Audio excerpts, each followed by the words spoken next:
आरक्षणावरून काँग्रेस नेते विजय वडेट्टीवार यांनी सरकारवर हल्लाबोल केला।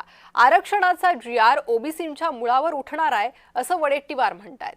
सरकार डबल ढोलकी आहे, ओबीसींनी त्यांच्यावर विश्वास ठेवू नये, वडेट्टीवारांनी हा आरोप केला। तर तुमचं सरकार असताना ओबीसींसाठी काय केलं, जरांगेंनी हा सवाल केला।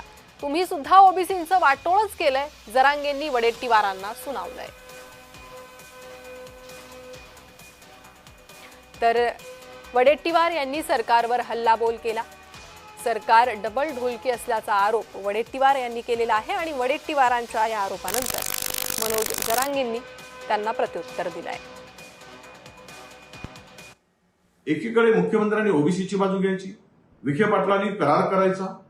यात नेमका सरकारचा उद्देश काय की दोघांनाही एकमेकाच्या विरुद्ध लढवायचं आहे, दोघांनाही एकमेकाच्या विरुद्ध उभं करायचं आहे आणि सत्तेची खुर्ची टिकवायची आहे। मी जरांगे पाटलांनाही सांगतो, हे लबाडाचं सरकार आहे, हे यावर विश्वास ठेवू नका। आणि ओबीसींनाही सांगतोय मी की सरकारची भूमिका कधी तुमच्या बाजूला राहिली नाही।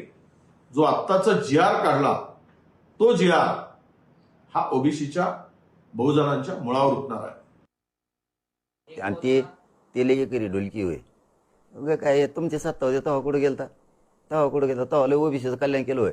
तो सरकार होतं तेव्हा काय तो पाळणा बांधून दिला तेव्हा झोका ओबीसीला, काही बोलायचं उगा आपलं। हे आलं की याच्यावर बोलायचं, हे बी धडाचे नाहीत। हे काय ओबीसीला यांनी काय पाळणा बांधला नाही, मराठ्याला बी काय झोका बांधून दिला नाही। आलेले बी आपल्या जनतेला कळा ना काही ओबीसीला आणि मराठ्याला, उगाच झुंजतो आपण दोघांनी मिळून, ओबीसी आणि मराठा यांनी सगळ्यांनी मिळून सरकार विरुद्ध झुंजलं पाहिजे।